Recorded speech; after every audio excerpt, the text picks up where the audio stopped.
One can say that kimchi is the national dish of Korea. It is a staple, it's very iconic, and kimchi can come in a lot of different forms. Mostly people think that kimchi is Napa cabbage that's been fermented, but kimchi can be done with any vegetable. Kimchi just means like a fermented vegetable.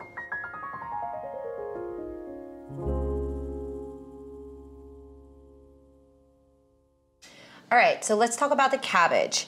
The cabbage, right now it's in season, it's the fall. So the cabbage is actually really beautiful and really large. You can see here. Really beautiful outside green leaves, and inside it should be relatively full. In Korean, this is called 속이 꽉 찼어. This is already halved, but I like to quarter it. And there's different types of kimchi that you can make.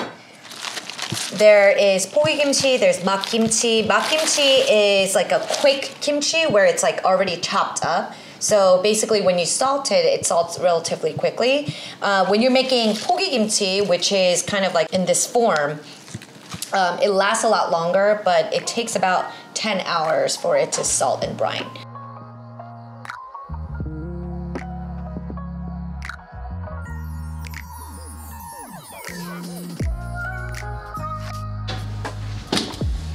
And basically what you're gonna do is salt each layer. So I'm gonna start with the bottom here and just give it a quick salt. Now this process is called brining, and what you're doing is essentially you're draining out the moisture in the cabbage, and that will help it ferment and ferment well and also last a lot longer. So even after months, your kimchi should stay crunchy.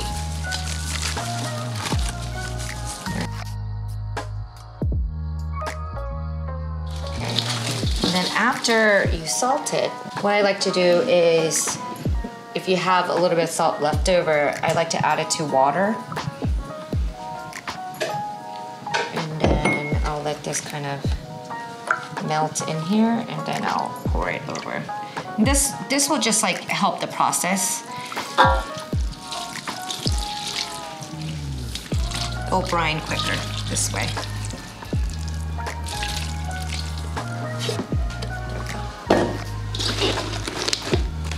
Okay, and then you just let this sit for about 8 to 10 hours, and it really just depends on the size of your cabbage.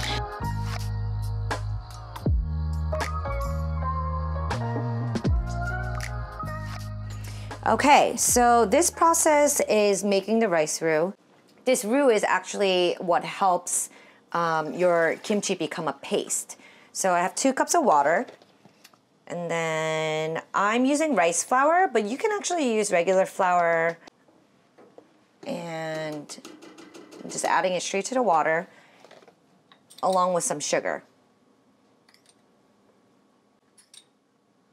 I've seen some people make this with dashi, which is basically like a broth made with fish. But I just like using plain water. That's totally fine because I have a lot of fish sauce that goes into my recipe. But basically, you want the flour to completely absorb before you put it on the heat. You definitely want to make sure you are whisking as this heats up, because what can happen is it clumps really easily and it goes really, really fast. So you kind of have to babysit it. There's way too many times where I've walked away for 2 seconds and then came back and it was already clumped up. So just make sure you watch it and keep whisking. Have patience.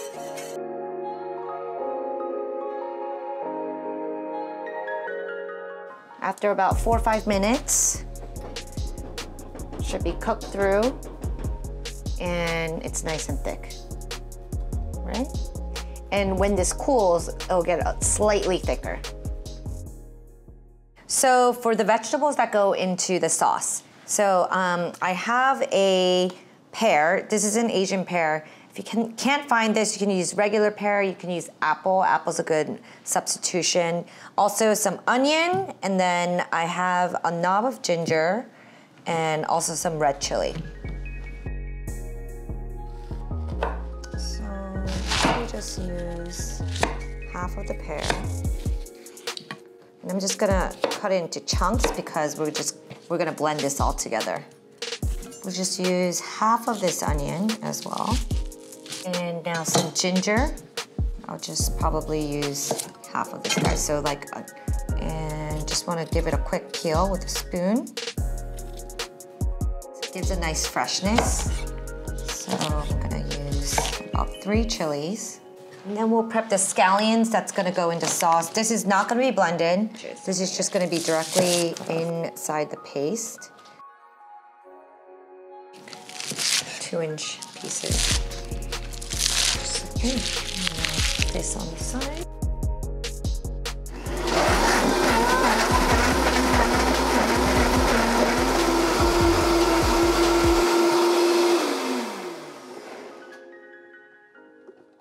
Okay, so now to put the paste together, the kimchi paste. We have our rice roux that we made, and it's now cooled down. And then I have our blended vegetables that will go straight in as well. I love the color of this, it's so pretty. Okay, so I'm using 3 different types of fish sauce. So I have a Lance fish sauce, Lance extract. It's a type of fish. And I'm using these fish sauces because this is what my grandma used, but you can totally just go with like one kind. That works too. But I like the different flavor profiles of the 3 fish sauce. I have anchovy fish sauce. And now that one's like super pungent. Super pungent. And then I have 새우젓. 새우젓, it's salted baby shrimp. So I'm just gonna do like maybe a 1/4 cup of that. Okay, some of the juices. Okay, and then I have 매실 syrup. This is a plum extract. I love like the floral, like beautiful sweetness it gives. Okay, so I'm gonna give this a mix.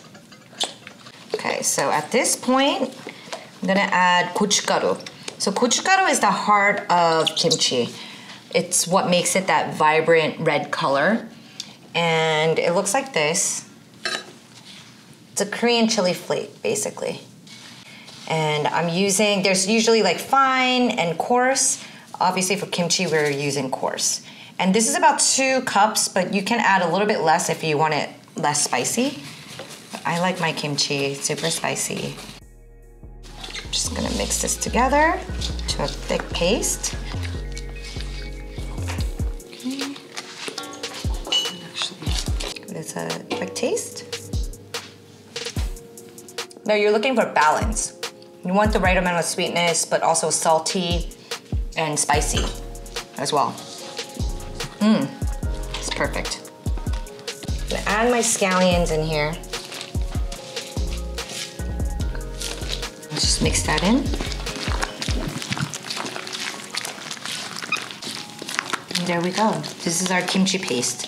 Now we are gonna rub this on our brined cabbage.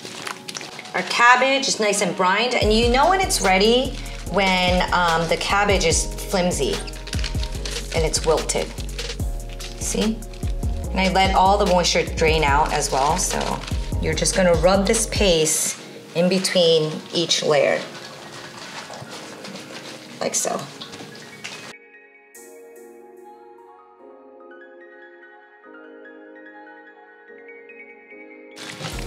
All right, so this part, this is one of my favorite parts.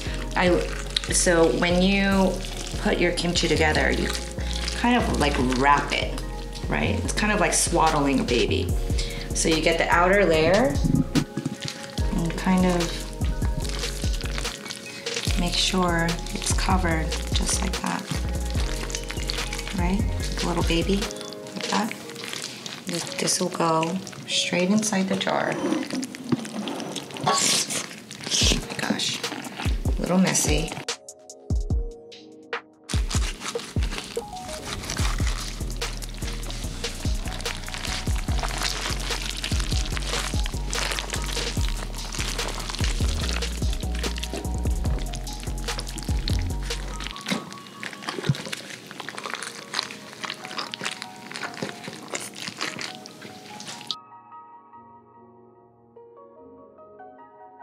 All right, this is our freshly made kimchi, and a few weeks ago I have some already made, and you can tell by the color difference, right? It's been fermenting for about a month, and I'd say this is at its perfect stage. You can immediately like smell the funk, but you see how wilted and nice, and you can smell it, it's very acidic.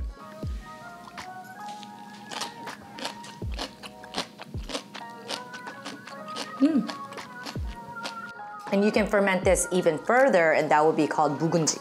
묵은지 is like super aged kimchi, and there's different types of stews just for 묵은지. And that's really great, but it's kind of hard to eat just as is. Definitely need to cook it off. But this is perfect. I'm happy with that. And that's it.